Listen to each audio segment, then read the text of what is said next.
I'm Abby Hathorn. And I'm Khalil King. Welcome back to the show.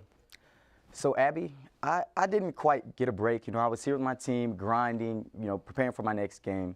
But you, to my understanding, you did get a break. How was that? What did you get to do? Having fall break was great, although I spent most of it applying to grad school, which was kind of a downer. That's a lot more work than I thought it was going to be, but it was still nice to be at home, have my dog, and sleep in my own bed, and not have to wear shower shoes when I take a shower. So Cool. I'm not that jealous, so I'm glad you got to enjoy yourself. Who are you having on the show today? I have with me today a fellow senior, Hannah Long. She did a really cool internship this summer, and she makes these adorable videos with her grandmother that I've seen them. I love it so much. So we're going to talk a little bit about that, and then some other things that she does with Twitter and whatnot. So who do you have on set? I have, not being biased or anything, but another football player, another teammate. We're going to go over a lot of things covering the season in his personal approach to the game. So looking forward to that. We'll now pass it over to Will Seidel with the news. Hello, I'm Will Seidel bringing you today's news update. Award-winning actor, singer, writer, and community activist Daniel Beatty brings his one-man theatrical tour, The Force to the Kennedy Rennie Theater stage, beginning at 7:30 p.m. on October 13th.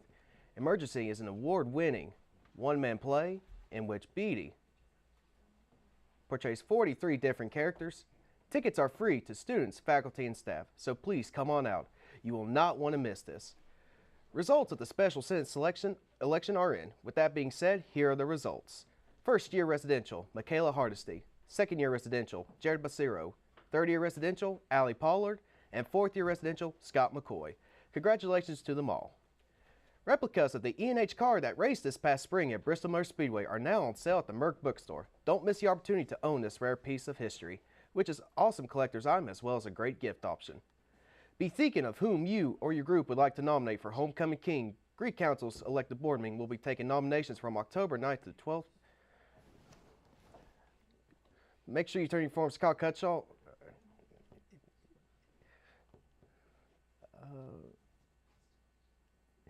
If you have any questions, contact Ann Lanhart at allenlanhart14@ehc.edu or Madison Vaughn at mvaughn14@ehc.edu.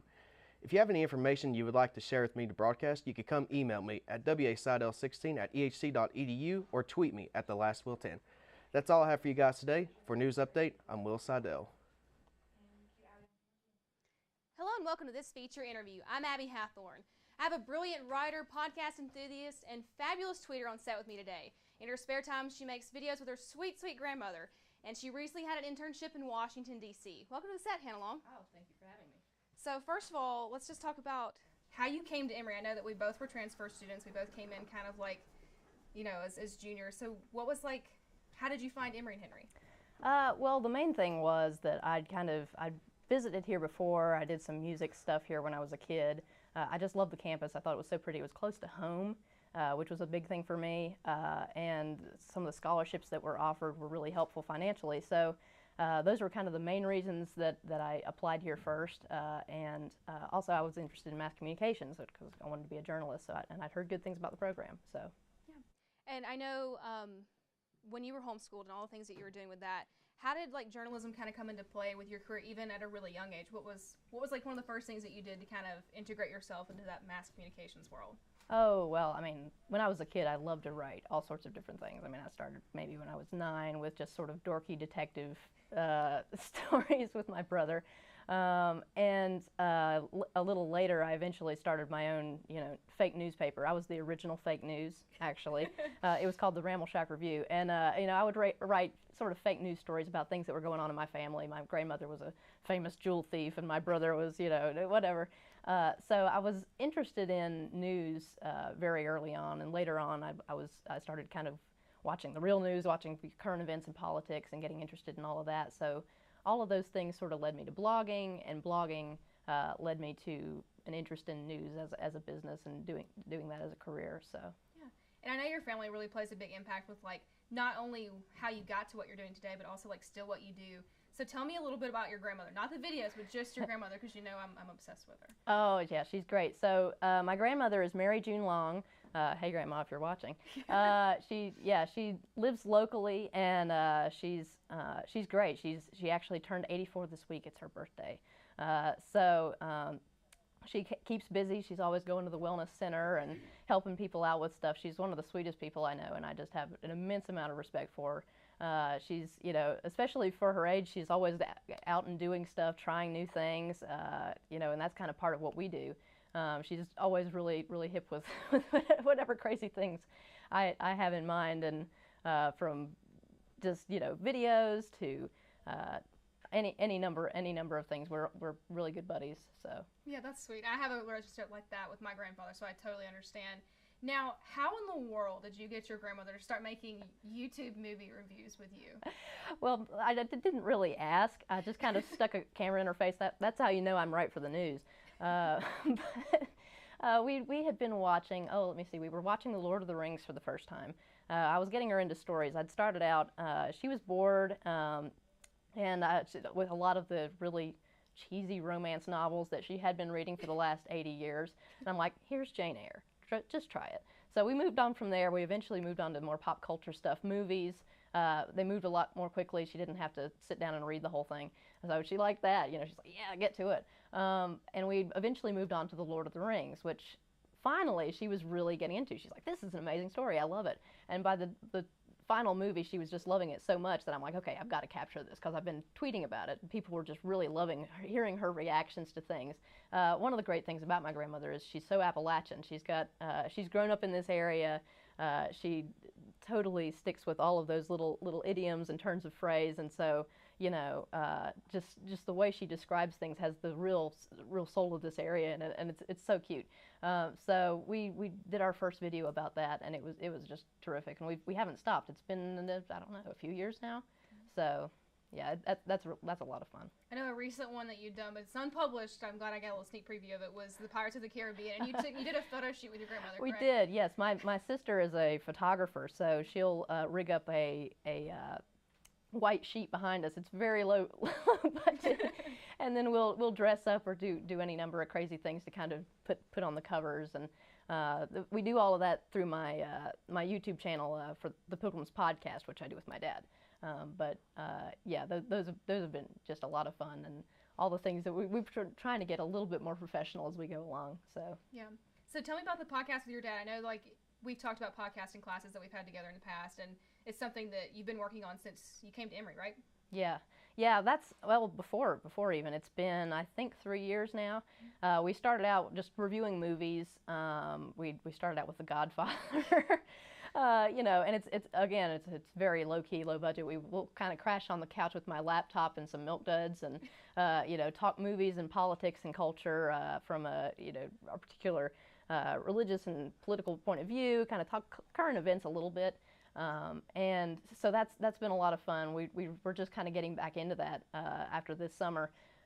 And it's been a lot of fun. I think it's just been fun as a whole family to get into it, because my mom will sometimes wander in. She's been doing dishes, and she's like, "Hey, you're doing hey to everybody." So it's very low key. Our cat sometimes makes an appearance. She recently mauled my dad during the end of the podcast. Gosh. That's funny. And so, like, this summer I know, like, it was probably a big change, like, going to DC and doing an internship. Where was your internship exactly, and what did you do? Oh, so I interned rather with the Weekly Standard, which is a political, cultural magazine. We do stuff on the arts, all sorts of things. It's pretty unusual magazine for the things that it does. It does long-form articles and a lot of unique things that I think are really important. And so I got to work there all summer. It was great. I mean, for one thing, I'd never lived in a city before. I've lived basically on a farm, except not a farm, all my life, way out in the middle of nowhere. And so, walking to work every day right behind the White House, where there's always something going on. So that was really surreal and amazing. And I got to work with a lot of the people that I'd grown up reading, which was also surreal and just an honor. To learn from them and to experience what it was like working inside the Beltway as a member of the press. And of course it's an exciting political moment to experience that as well, to talk to people, to hear about news as it happens, and there was a much less delay in finding out what the big news of the day was when you're only 5 minutes from the White House. So all of that was just amazing. Yeah. And I can imagine, like, I had a news internship this summer too, and it's really cool kind of getting to see like the inner workings of like how we share news and how all that works. And so I know we're seniors, and that's kind of like hard to think about. What is sort of like your plans, or what do you see yourself doing like after graduation? What's kind of your hopes and aspirations with that? Well, I'm not entirely sure yet. I definitely am going into journalism because I'm not switching majors again. And I enjoyed Washington a lot. I'm considering a lot of different things. I love this area. But I also love the excitement of DC, and the people that you get to meet, all the stuff that's going on there. So over the next year, I'm just kind of figuring out what my strengths and weaknesses are, and where I want to go with that. It's entirely possible I'll be back in DC in a year. So I don't know. I would be very jealous of that. So if you do, like, I'm going to need to follow your Twitter. I'm going to need all that information. So, and I know, speaking of your Twitter, I love to follow you on Twitter because you're hilarious, and some of your political stuff's funny too. And I know we were talking the other day about how you had this viral tweet. Oh my gosh! Summer. Yeah. I'm still excited about that. I get excited about little things. Oh, just sort of a dorky thing. Neil deGrasse Tyson talking about the stars and everything. He can be, I don't like to use the term very much, but he can be a bit of a mansplainer. So I sort of turned his game back on himself, so I think some people appreciated it. So that was fun. Yeah, and did it have to do with, like, I know you said something like the original retweets, kind of like what started it all. Did you expect that to happen? I'd had sort of mildly viral tweets before. It's one of those things where it just you don't really know whether something's going to hit the zeitgeist or not. It's just Twitter is such a kind of quick moving and not particularly in depth medium. I mean, it can be. Apparently, it's 280 characters more in depth now, but so it's just kind of something you have to strike while the iron's hot, come up with a joke. You put a little bit of thought into it, but one thing I'll say about Twitter is that I think that it's really improved me as a writer because it forces me to think concisely and to think about, and because because you have to edit things down, you have to think through what you're saying. You have to think about what you're saying and how you're saying it, and try and convey as much information as you can without too much.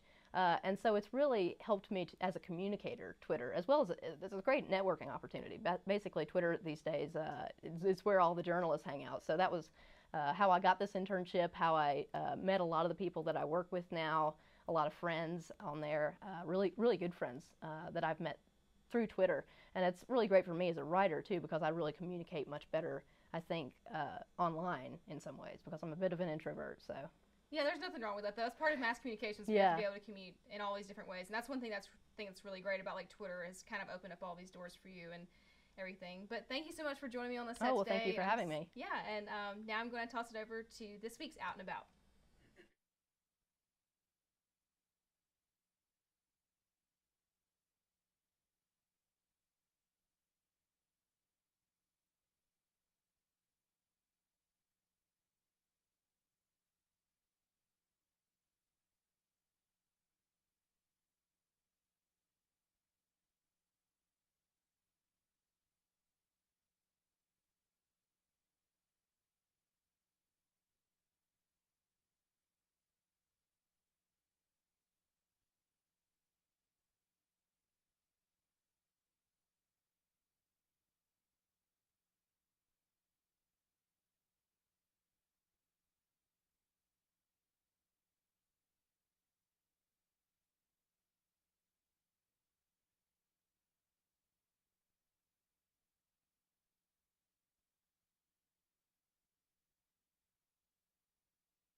Hello world, I'm Khalil King and this is your sports interview. Today we have with us a junior football player, Colton Medlin for the Emory Henry Wasp. Colton, thank you so much for coming on set today, Thanks brother. for having me. So at this point in our career, we've been through a lot this season. You know, from being selected as the preseason ODAC champions, ranked #1, to losing a couple games that we should have lost. Where do you think the team stands now with a couple of hard losses and, you know, we haven't had a good win that re-energized our team a little bit? Where do you think we are currently? I think we're doing good. We just need to focus on keeping the attitude positive. And, you know, sometimes we face adversity, as you know, and sometimes we struggle with that a little bit, but I think we're getting better with that right now. Good. I mean, that's all we can do with the given situations. We came into this game, our very first couple games, with a 3-quarterback situation. That's unusual at all levels. But how do you feel with the decisions that have been made? We have the senior and then the freshman. So kind of took a shot for, you know, Dom, the junior quarterback. How do you feel about the situation? How do you feel about the exchanges on the field? I feel like it's okay. I mean, Kevin's doing okay, but, I mean, I'm not in charge of the offense, you know what I'm saying? So I'm not a coach either. I'm just out there to do whatever they tell me to do on the defensive side of the ball. So as long as they're doing good, I'm doing good, I guess. I feel you. And it's the same boat for me. You know, we're both on the same side. However, I do feel I feel good when Hunter has the ball in his hands. You know, he's a young guy, powerful arm, but he also has legs under him. He does. And not to bash Kevin, because he has been doing an incredible job running the ball this year. It's been surprising. You were here to see Kevin's his freshman year here, and I wasn't, but you know, he ran the ball a lot. How has his game changed since then? He's definitely become more of a vocal leader, which I think is a very good thing, because if you know Kevin, he's like really out there a lot, but whenever he's on the field, he's kind of quiet. And we actually had a little bit of a team meeting yesterday, and I challenged him to be more of a vocal leader, and he took that challenge. And I think he was the one that initiated that meeting, so I think he's moving more in the right direction to be a good vocal leader, which I think would be good for our team. So, you know, given with all the good players we have, obviously the vocal leadership is very important, leads in the right direction. Looking at football this way, we hear about how this game can, you know, bring a lot of different people together, you know, for one cause, you know, no matter your backgrounds, race, ethnicity, and just the extra discipline. Can you kind of tell me a life lesson that football is, you know, implemented in you?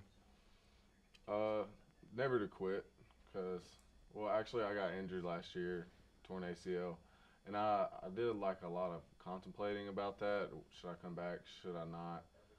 And it pretty much told me not to quit and just to keep working hard, because I didn't really get much playing time before the injury, and now I'm a starter. So I think it like really helped me with my mental toughness and just realizing that like as long as like you're still going, even though if it's not going good, it can still always go better. Yeah, I actually remember you going through your injury, and you know, seeing how maybe, you know, starting the season off kind of distant. I know that recently, as the season's gone along, we have gotten closer as a team. Has that kind of affected your leadership? I noticed last game you were all over the place, you know, getting the players right vocally and on the field. You got a little extra buzz about yourself on that one screenplay. So I did. It's just I just see whenever like the morale's kind of down, I know that there needs to be some guy to pick everybody up, and I mean, I figured if it's not going to be somebody else, it needs to be me. So I just do my best to keep everybody's morale up, positive attitude, stuff like that. Just whenever everybody kind of starts bringing their head down, try and bring them back up and try and make sure that I'm lifting everybody up. And that's the way to do it. I mean, it's not worth playing the season if you're going to be like that, and a lot of people will quit, you know, negative vibes like that. Like I said, we started off with the #1 ranking or prediction. We have 5 more games left. Winning that big game against Washington and Lee helped a lot, even though we, you know, didn't get the last one. Do you think we still have the Wasps still have a chance of grabbing this ring this year for the conference? Definitely. I feel like as long as like I said, just keep a good attitude, I feel like we can win out and we can have a shot at the ring, because Shenandoah and Washington and Lee is going to be a really good game, and then we have some really good games coming up. Randolph-Macon this week, and then who else? We got Bridgewater the week after next. So we have a long road ahead of us, But if we went out and do everything we're coached to do, I feel like we can have a good chance to have a ring. Cool. With Randolph-Macon, I know the last 3 games we played have been kind of challenging with the running game. We did what we had to do for Washington Lee, and last week it was just hard. This week we have another running back that's running down your throat. What are we doing now to be able to contest with that come Saturday? We just know that this guy is really good. I think he ran for 280 last week with 18 carries, and that's a lot of yards. And we know that if we could stop Washington Lee and all the threats that they have, then we can stop one guy. If we just play like assignment sound football and do everything we need to do, we definitely have the capability and talent to do it. It's all in our heads, I believe. It's all on us. So what are you kind of doing to get that mental edge? I can't tell you that. Okay, top secret? Top secret. Awesome. So I talked with a couple players on the show. What do you think the future of Emory and Henry holds? You know, we had this place where we couldn't actually progress into the playoff season because of some ban they had or dealings, but now we have a chance to go beyond the season. How do you think that's kind of implemented this season or affected the game this season?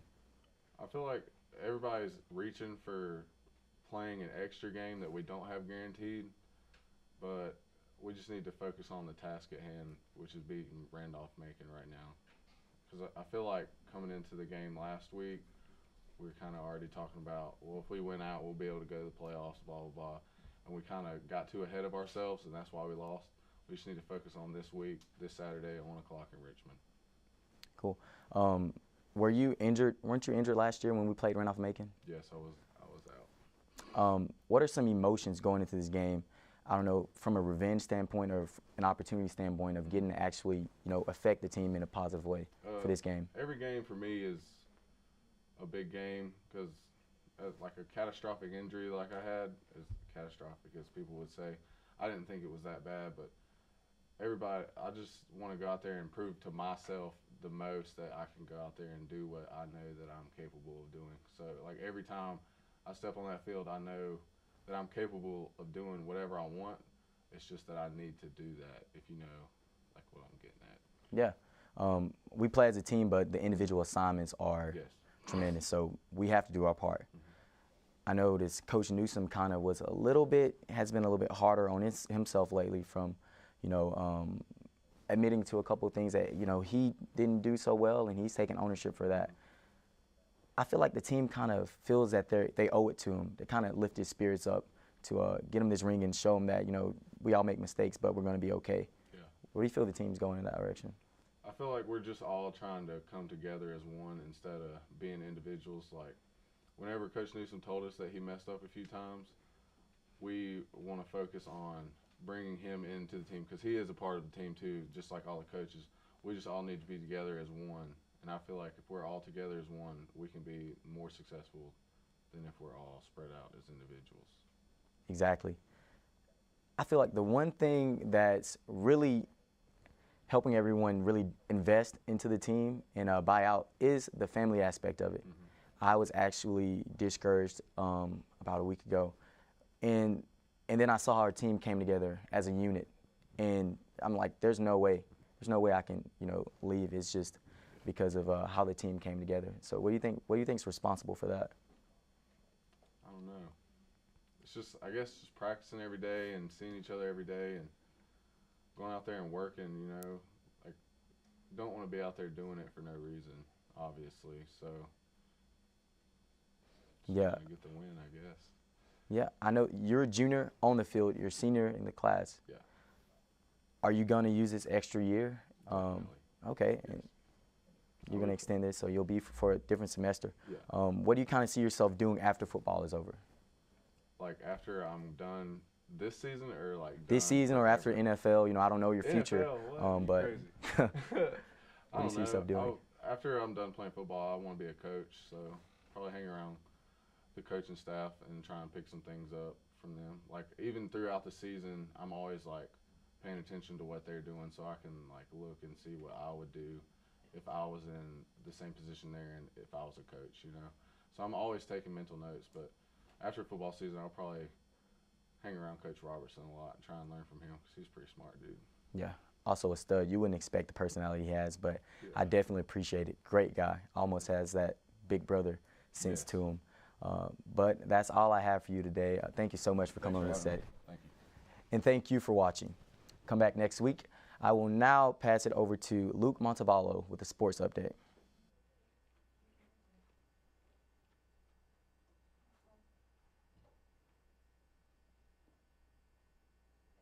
The football team lost Saturday to Shenandoah 47-24. Saxon went 23 for 38 for 272 yards and 2 touchdowns, but threw his first 2 interceptions of the year. Yates led E&H receivers with 7 catches, 137 yards, and a touchdown.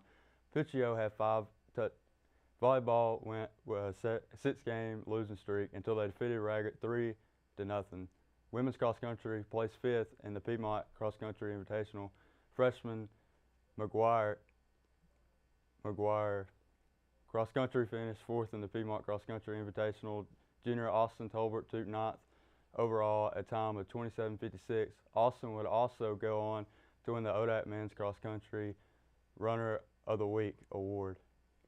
Men's soccer would play 3 games this past week. They would lose all 3. Women's soccer would tie their first game this week to Guilford. The women would play an amazing game on Saturday, defeating Sweetbriar by the score of 10-0. That is the biggest win by the Wasps all season. This is Evan Underwood with your Ehctv Sports Update, and now I'll throw it back to myself for the rant. You know, lunch is one of my favorite times of the day. I love a good lasagna, barbecue, or even grandma's fried okra. But in the past few months, I feel like I haven't even had a decent peach cobbler. I was like, oh my gosh, it's peach cobbler. And then I was like, peach cobbler. Grandma would be so disappointed. Come on, Emory and Henry. We need better food options. I'm tired of pizza and mystery meats every day, and the hut isn't always a healthy backup plan. So let's get it together, E&H. Let's do it for the sake of Grandma's good old Southern cooking. I'm Evan Underwood, and this is my rant.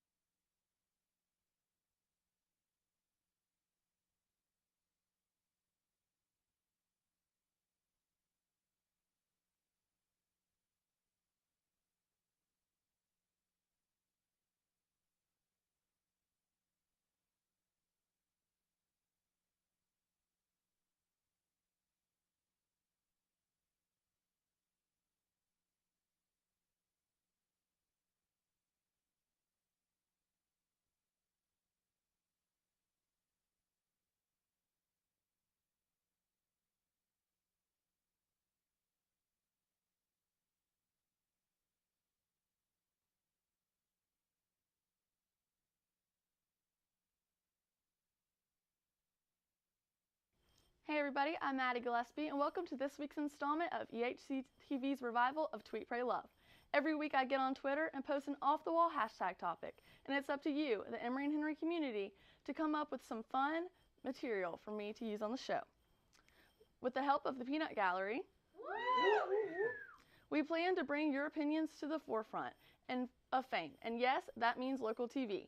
This week's topic, in honor of fall, is things to look forward to.